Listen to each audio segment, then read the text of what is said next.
galera, tudo bom com vocês? Espero que sim. Aqui é o professor Thiago para mais uma aula de história. Mas antes de começarmos, não esqueçam aí, né, você que nos acompanha pelo YouTube, de nos seguir aí a nossa página, curtir aí as nossas publicações e também ativar as suas notificações, belezinha? Então vamos lá, sem mais demora, o tema de hoje será Roma Antiga. Tudo bem? Roma, pessoal, é um local que nos apresenta aí diversos legados, que nos deixou diversos legados importantes, né? Legados nas artes, por exemplo, na escultura, na pintura, principalmente na arquitetura, né? Legados ali também no idioma, na nossa língua, né? O português, por exemplo, ele tem origem no latim romano. Nós temos aí os próprios números romanos também são um legado, o calendário romano também é legado. Nós temos ali o direito romano como base aí do direito de grande parte dos países atualmente, né? E fora isso, pessoal, uma civilização riquíssima que vai ser sempre cobrada aí no vestibular, tá? Então vamos começar. Primeira coisa que vocês têm que ficar ligadinhos aqui, ó, é que Roma é dividida em 3 fases, né? Você está acompanhando aqui, inclusive, o mapa, né? Esse mapa que vocês estão olhando, galera, é um mapa de Roma no seu máximo de extensão, né? Na sua fase imperial, inclusive. Mas nem só de fase imperial viveram os romanos, tá? Roma é uma civilização ali, ó, datada de menos 753 até 476 depois de Cristo, e pode ser dividida então em 3 períodos. O primeiro período é a monarquia, né, de 753 a.C. a 509 a.C. A segunda fase é a fase republicana, de 509 a 27 a.C. E a fase imperial, de 27 a.C. até 476 depois de Cristo. Muito bem, pessoal, vamos começar então pela nossa querida monarquia. Primeira coisa que a gente tem que ficar ligadinho aqui é com relação à origem dos romanos, tá? Nós temos 2 origens aqui que podem ser consideradas, né, que podem inclusive ser cobradas aí no vestibular de vocês. Uma é a origem lendária. A origem lendária, ela está relacionada ali ao poeta Virgílio, né, e a sua obra chamada de Eneida.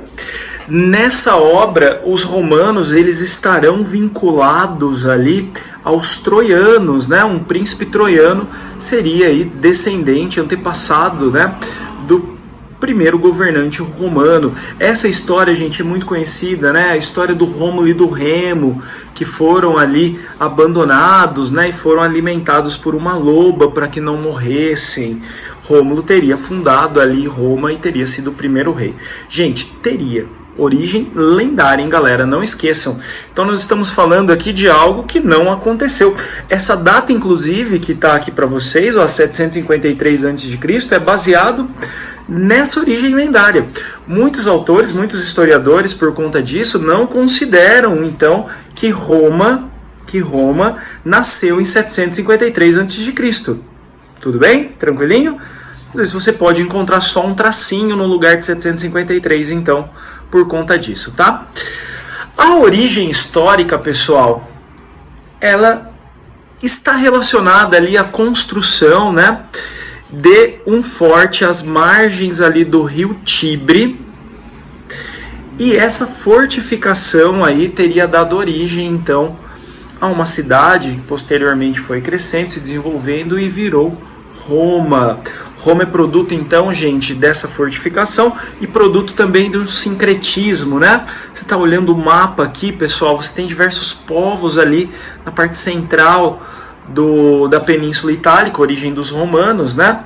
E esses povos, então, eles teriam se miscigenados, volcos, latinos, sabinos, etruscos, né? Italiotas ali de forma geral. E teriam dado origem a essa civilização romana. Economicamente, pessoal, nessa primeira fase da monarquia, já que nós já falamos da sua origem, nós devemos destacar a agricultura e o pastoreio, tá? Agricultura aqui e pastoreio, gente, numa região onde você tem muitas terras férteis, ok? Então não há uma necessidade ali muito grande do romano promover aí um processo de expansão promover ali um comércio muito intenso com outras regiões por conta dessa abundância aí de terras férteis, tudo bem? E não esqueçam, pessoal, nós estamos falando de um território ainda muito pequeno, tá? Dá uma olhadinha no mapa aqui, ó. Olha o destaque da monarquia que você está analisando agora. Roma era um território bem pequenininho, tá?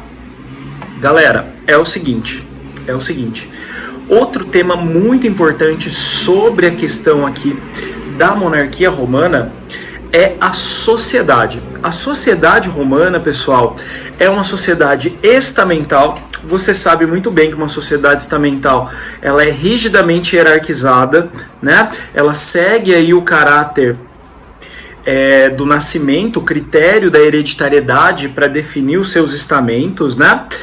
E nós teremos 3 grupos muito importantes aqui, tá? No topo, as famílias principais eram formadas por patrícios. Os patrícios eram a aristocracia, isso significa que controlavam então as melhores terras e que também tinham os principais direitos políticos.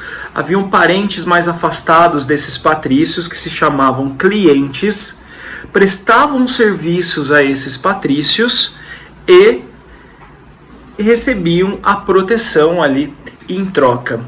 Agora, a imensa maioria da população dessa civilização, gente, é formada por plebeus, são camadas populares, tá? Vão viver principalmente da agricultura e do pastoreio, base da economia romana, sustentam essa sociedade, participam do exército, né? E pagam elevados impostos. Você está vendo aqui, inclusive, né, um esqueminha aí dessa sociedade romana, né? Nós tínhamos escravos já também nessa fase, mas era uma quantidade bem pequena, então toma cuidado, você não pode vincular ainda os romanos a uma sociedade escravista, tá, gente? Tranquilinho? Ótimo.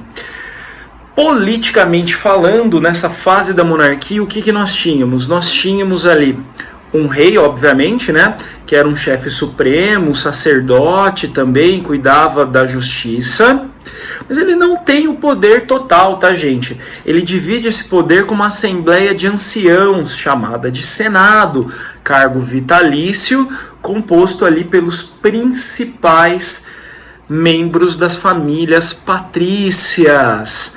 Tranquilinho, galera, tomam as principais decisões, rivalizam aí no poder com o rei. Nós tínhamos também uma Assembleia Centurial, pessoal. A Assembleia Centurial é uma organização militar e política, tudo bem? Nós tínhamos ali centúrias divididas de acordo com o estamento social, né? E a maioria das centúrias era controlada pelos patrícios, logo essa Assembleia também era controlada por essa elite, por essa aristocracia. Tudo bem? O fim da monarquia, pessoal, se deu quando o último rei, aqui obviamente, né, o rei Tarquínio o Soberbo, promoveu ali uma tentativa de enfraquecimento dos patrícios e enfraquecimento do Senado. Para isso, ele buscou uma aproximação com a plebe. E o que isso levou, pessoal? Isso levou a um processo de reação dos patrícios. Os patrícios, o Senado agiu rapidamente, promoveu a deposição do Tarquínio Soberbo e acabou com a fase da monarquia. Gente, o ódio pela monarquia vai ser tão grande, mas tão grande, que quando nós tivermos novamente ali um processo de centralização política nas mãos de uma pessoa, Roma nem vai chamar de monarquia, Roma vai chamar de império. Galerinha, o romano é um cara que dá muito valor para a questão das lendas, que dá muito valor também para a questão da moral. Então, você pode ouvir falar aí sobre a questão de Casta Lucrécia, né? Você está vendo aqui uma imagem referente à questão de Casta Lucrécia. Lucrécia, que você está vendo ali atacada, né? Teria sido uma sacerdotisa que foi seduzida ali pelo filho do Tarquínio Soberbo. Sacerdotisas tinham que ser castas, tinham que ser virgens, e isso seria algo muito imoral e teria levado então à deposição aí do Tarquínio o Soberbo. Belezinha, pessoal? Tudo tranquilinho? Ótimo. fechamos a primeira fase, que é a fase da monarquia, uma fase bem tranquila, bem rápida. E agora nós vamos para a fase da república, tá? Essa fase da república a gente já vai começar nesse vídeo, mas vai terminar num outro vídeo para não ficar muito longo aqui para vocês. Bem, a fase republicana, pessoal, vai então de 509, a data aí da deposição do Tarquínio Soberbo, até 27 a.C. Vamos dividir em alguns temas aqui para ficar mais fácil para nós estudarmos. O primeiro tema é a organização política, tá? A palavra república, pessoal, é uma palavra romana, latina, né? Que nós usamos até hoje, inclusive, é um legado romano. República, como você está vendo escrito aqui ao lado, ó, você tem duas palavras, res e pública, né? Que seria algo relacionado à coisa pública. A República Romana, pessoal, vai criar ali cargos eletivos e temporários, mas isso não significa que nós temos uma democracia, que nós temos uma ampla participação popular, tá, gente? A aristocracia vai dominar esse período aqui. A grande ideia da República, o grande objetivo da República, pessoal, era evitar a qualquer custo o retorno da monarquia. Tudo bem? Mas devemos considerar também que a República buscava não permitir ali uma participação mais decisiva, né? Uma participação mais voltada para um protagonismo aí do plebeu. O plebeu continua participando de forma bem simples, bem rasa, né? Sem tomar as principais decisões. Tranquilinho, pessoal? Então você vê que tem ali uma diferença muito grande das repúblicas atuais, principalmente repúblicas que adotam um sistema democrático.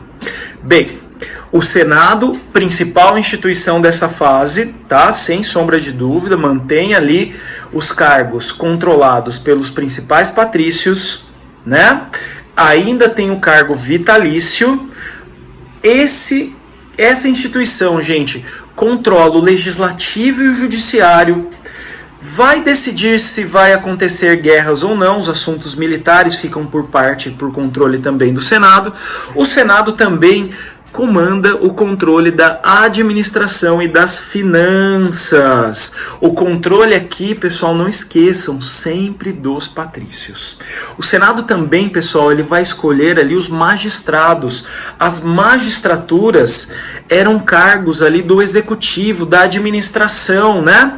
A ideia da magistratura, gente, tá ali vinculada ao objetivo da República que eu disse para vocês, evitar a concentração de poderes nas mãos de uma pessoa apenas, né? Evitar o retorno da monarquia. Então nós teremos aqui cargos que são temporários, né? Cargos que você não tem o direito ali, na maior parte das vezes, de uma reeleição imediata. Quais os principais cargos, pessoal, que está passando aqui escrito para vocês e um esqueminha também. O principal cargo é o de cônsul. É tão importante que existiam 2 cônsules, né? Para que 2 cônsules? Para um anular o poder do outro. Tudo bem? Tudo tranquilo? Esse cara, ele convoca o Senado para os trabalhos, ele comanda o exército romano durante as guerras, esses 2 cônsules, e também é o responsável aí por cultos públicos. Tranquilinho, pessoal? Principais atribuições dos cônsules. Nós temos um cônsul, nós temos um magistrado chamado de pretor, responsável pelo controle da justiça aqui entre os romanos, e nós temos um responsável pelas finanças, que é o questor. Outro cargo que nós temos é o edil, que vai administrar as cidades, que vai cuidar ali do abastecimento, por exemplo.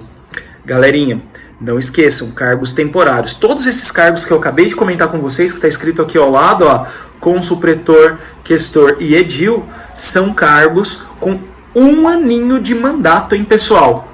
Vale lembrar que hoje nós temos cargos também rotativos, cargos temporários, né? Com mais tempo de duração na maior parte das vezes. Ó, tem um cargo aqui muito importante que é o cargo de censor.